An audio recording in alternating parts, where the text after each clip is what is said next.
Hay varias maneras de ver la vida, distintas formas de afrontar los retos. Cada palabra y acción tiene un resultado. Crisis o cambio.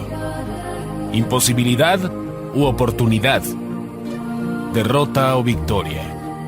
Destino o decisiones. Culpabilidad o responsabilidad. Mentira o verdad. Víctima o vencedor. La diferencia se marca en los pensamientos, las ideas y las acciones. Esto es Mensajes de Victoria con Marco Tulio Carrascosa.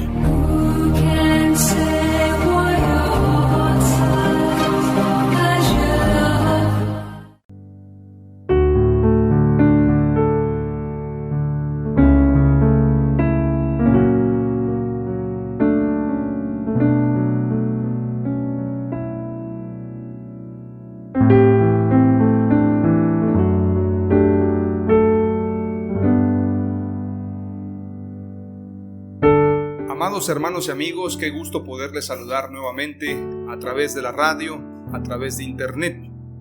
Es un gran gusto poderles saludar con el único objetivo de poder traer una palabra de bendición para ustedes.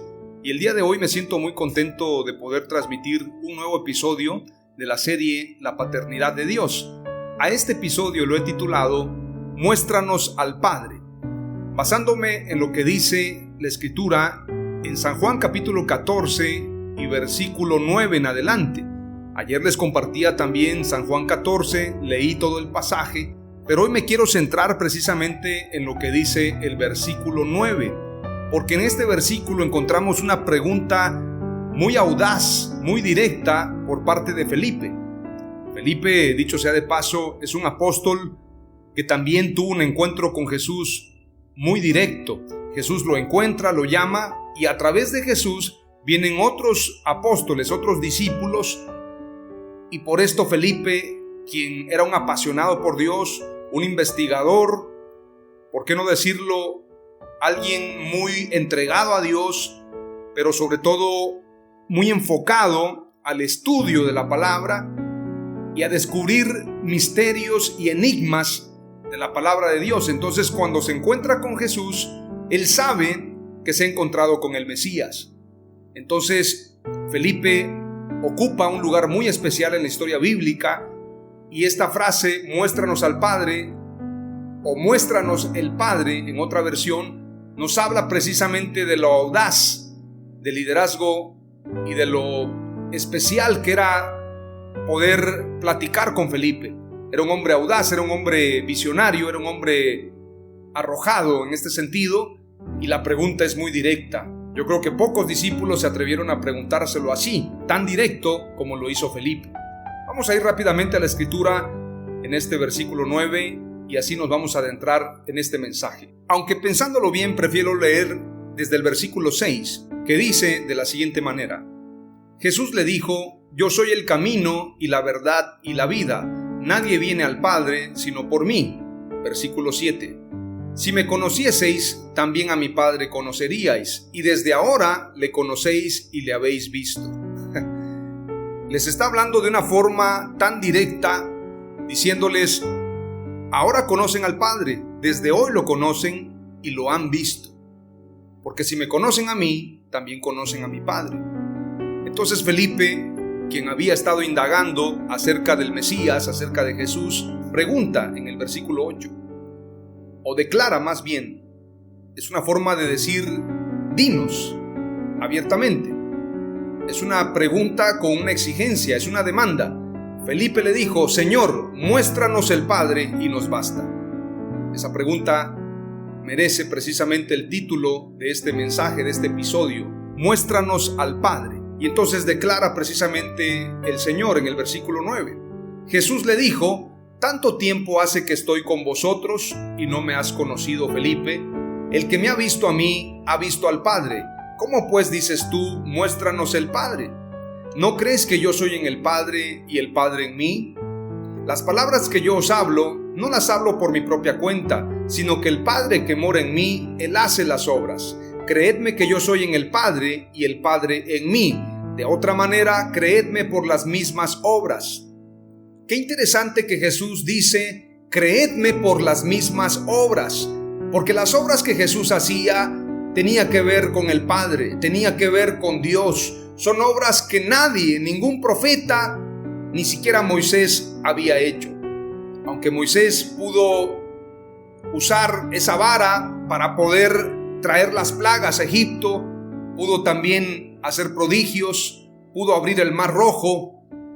David se enfrentó a Goliat, Sansón mató a muchos filisteos, y podemos encontrar también al profeta Elías haciendo que caiga fuego del cielo.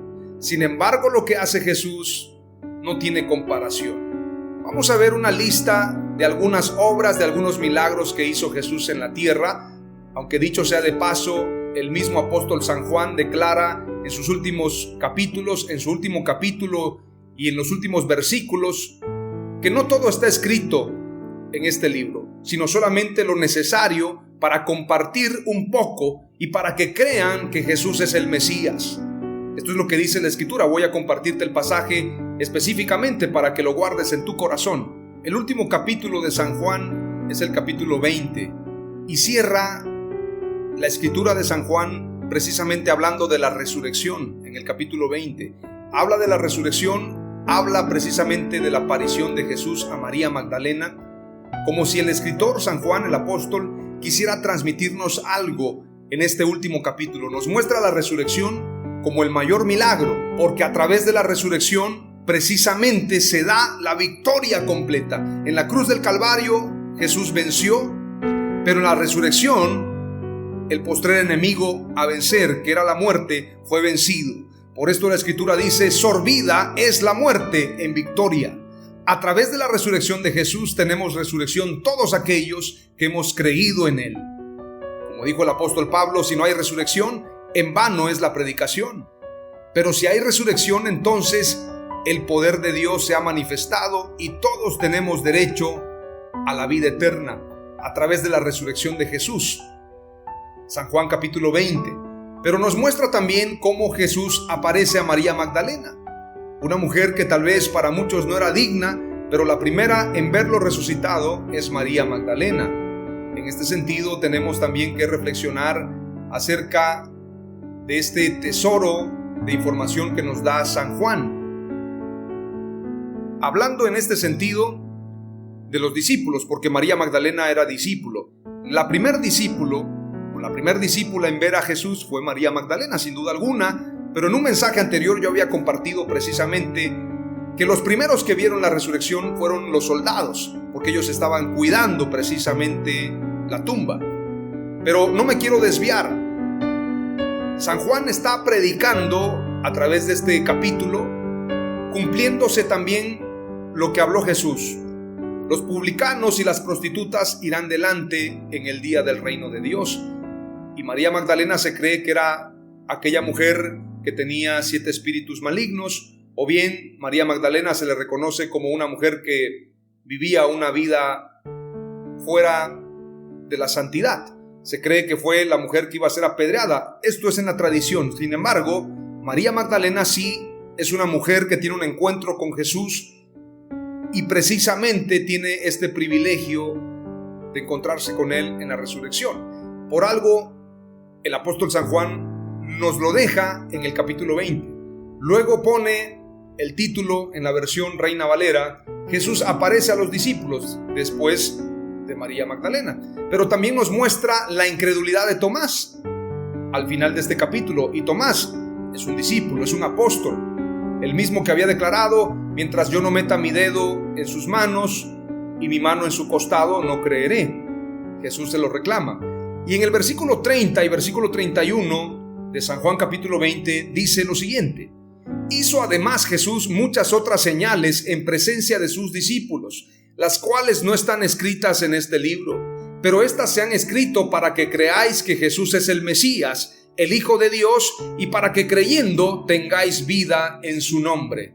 En el nombre de Jesús, el único nombre que nos puede dar salvación, el nombre de Yeshua HaMashiach. Ahora, es importante señalar, hay una gran lista de milagros. Yo te voy a mencionar algunos. Cuando Jesús convierte el agua en vino, San Juan capítulo 2, versículo 1 al 12. La multiplicación de los panes y peces, Mateo 14, 13 al 21. Caminar sobre el agua, Mateo 14, 22 al 27. Jesús calma la tempestad, Mateo 8, 23 al 27. La resurrección de Lázaro, Juan capítulo 11, versículo 38 al 44. Cuando sana a un leproso, Mateo 8, 1 al 4. Liberar al endemoniado gadareno, Lucas 8, 26 al 39. La mujer que tocó el manto de Jesús. Hay muchos ejemplos, la hija de Jairo. Tantos ejemplos en la Biblia, tantos milagros. Los leprosos eran sanados, eran limpiados. Los ciegos veían, Bartimeo el ciego. Aquel hombre que estaba cojo, aquel hombre que no podía caminar y que necesitaba que alguien lo metiera al estanque. Aunque algunos dicen que ese pasaje no viene en los libros originales, seguramente habría que analizarlo. Pero cada uno de los milagros de la Escritura nos muestran el poder de Dios. La resurrección del hijo de la viuda de Naín. Tantos ejemplos en la Escritura que nos muestran las obras de Jesús. ¿Quién es este que puede mandar a los vientos que se calmen y los vientos le obedecen? Es Jesús el Mesías, el Dios hecho hombre. Ahora, Jesús declara: creed que yo soy en el Padre y el Padre en mí, de otra manera creedme por las mismas obras. ¿Quién era Felipe? ¿Y por qué Felipe hace esta pregunta? Cuando leemos precisamente San Juan capítulo 1, versículo 43 en adelante, dice la Escritura: el siguiente día quiso Jesús ir a Galilea y halló a Felipe. Si lo halló, quiere decir que lo buscaba, porque el que busca halla. Y halló a Felipe y le dijo: sígueme. Y Felipe era de Betsaida, la ciudad de Andrés y Pedro. Jesús buscó a sus discípulos, no sus discípulos a él. No me elegisteis ustedes a mí, sino yo os elegí a vosotros. Jesús buscó a Felipe porque Felipe estaba buscando a Jesús. Esta es una revelación también que te comparto, porque todo lo que tú haces genera un impacto espiritual. Y Felipe era de Betsaida, la ciudad de Andrés y Pedro. Felipe halló a Natanael y le dijo: hemos hallado a aquel de quien escribió Moisés en la ley, así como los profetas, a Jesús, el hijo de José de Nazaret. Es decir, Felipe sabía que Jesús es el Mesías, que Jesús es el Dios hecho hombre. Sin embargo, en toda esa investigación se atreve a preguntarle, se atreve a inquirir, se atreve a demandar: muéstranos el Padre y nos basta. Después de toda esta investigación que hemos hecho, Felipe es un investigador, Felipe es un estudioso. Le dice precisamente a Natanael: hemos hallado de quien escribió Moisés en la ley, así como los profetas, a Jesús, el hijo de José de Nazaret. Natanael le dijo: ¿de Nazaret puede salir algo bueno? Le dijo Felipe: ven y ve. Cuando Jesús vio a Natanael que se le acercaba, dijo de él: he aquí un verdadero israelita en quien no hay engaño. Ahora, qué importante José en la historia. Dicho sea de paso, José proviene precisamente del linaje de David, aunque todos sabemos que Jesús es hijo de Dios porque salió del seno del Padre, y Jesús es hijo de María y precisamente tiene la naturaleza humana y la naturaleza divina. No con esto estamos diciendo que fuese pecado que José se casara con María, pero tenía que cumplirse la señal que había dicho el profeta Isaías: una virgen concebirá y dará a luz un hijo y llamará su nombre Emanuel, que traducido es Dios con nosotros. No sería señal si una virgen se casa y tiene un hijo, pero es señal cuando una mujer virgen concibe sin haber tenido relaciones, sin haber tenido coito. Por esto José se espanta, porque la ley decía que las mujeres que engañaban, que adulteraban, que fornicaban, merecían ser apedreadas, y José se espanta. Mas el ángel Gabriel le dice: no temas, porque lo que ha concebido María es del Espíritu Santo. Es muy importante declararlo, porque Felipe tiene un poco de revelación, pero no toda la revelación. Por esto encontramos precisamente en San Juan 14 la pregunta y la demanda: muéstranos el Padre y nos basta. Después de tanta investigación, él quiere conocer al Padre a través de Jesús. Veamos lo que le dice Jesús a Natanael. Cuando Jesús vio a Natanael que se le acercaba, dijo de él: he aquí un verdadero israelita en quien no hay engaño. Le dijo Natanael: ¿de dónde me conoces? Respondiendo Jesús y le dijo: antes que Felipe te llamara, cuando estabas debajo de la higuera, te vi. Respondió Natanael y le dijo: Rabí, tú eres el Hijo de Dios, tú eres el Rey de Israel. Respondió Jesús y le dijo: porque te dije te vi debajo de la higuera, ¿crees? Cosas mayores que estas verás. Y le dijo: de cierto os digo, de aquí en adelante veréis el cielo abierto y a los ángeles de Dios que suben y descienden sobre el Hijo del Hombre. ¡Aleluya! Felipe y Natanael fueron llamados para ser apóstoles, para ser discípulos. Y en la Escritura encontramos muchos pasajes acerca de las obras de Dios, acerca de Felipe. Hay otro capítulo en San Juan, capítulo 6, versículos 5 al 7, dice: entonces Jesús, alzando los ojos y viendo que una gran multitud venía hacia él, dijo a Felipe: ¿de dónde compraremos pan para que coman estos? Poniendo a prueba la fe de Felipe. San Juan capítulo 12, 21 al 22 declara: estos pues fueron a Felipe, que era de Betsaida de Galilea, y le rogaban diciendo: Señor, queremos ver a Jesús. Esto nos habla que Felipe tenía una autoridad. Por esto le decían: Señor, queremos ver a Jesús. Y en San Juan capítulo 16 hay algo impresionante. Versículo 25 dice: les he hablado esto usando palabras que esconden el significado, pero llegará el momento en que ya no les hablaré así. Les hablaré claramente sobre el Padre. Ese día ustedes le pedirán al Padre en mi nombre. No les estoy diciendo que yo tenga que pedirle al Padre por ustedes, porque el Padre mismo los ama. Él los ama porque ustedes me han amado y han creído que yo vengo de Dios. Yo vine del Padre para estar en el mundo y ahora me voy del mundo para estar con el Padre. Sus seguidores le dijeron, en este sentido sus discípulos: mira, ahora estás hablando claramente, no estás usando palabras difíciles de entender. Ahora ya sabemos que conoces todo y que puedes contestar las preguntas de alguien antes de escucharlas. Por eso creemos que viniste de Dios. Jesús les dijo: ¿ahora sí creen? ¿Ahora sí creen? ¿Por qué? Porque precisamente tardaron en creer. Y precisamente los caminantes de Emaús, cuando Jesús va caminando con ellos, no lo identifican. Piensan que es un forastero. Y entonces les dice: ¿por qué son tardos para entender? Tardos para oír, tardos para creer. Era necesario que todo esto aconteciera. Era necesario que el Mesías fuese crucificado. El Mesías verdadero fue crucificado, cumpliéndose toda la Escritura. Varón de dolores, experimentado en quebranto, como lo señalan las profecías y los salmos. El falso Mesías que se espera hoy es un Mesías al que le quieren dar gloria y honra, pero toda la gloria, toda la alabanza y todo el reconocimiento es para el que murió en la cruz y resucitó, para nuestro Señor Jesucristo. ¡Amén! ¡Aleluya!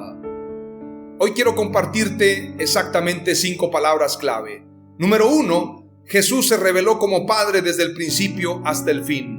Número 2, la revelación de quién es el Padre solo la da el Padre. Número 3, tener la revelación del Padre es un regalo de Dios. Número 4, Jesús es la imagen y revelación del Padre. Y número 5, Jesús es el Padre. ¡Amén! ¡Aleluya!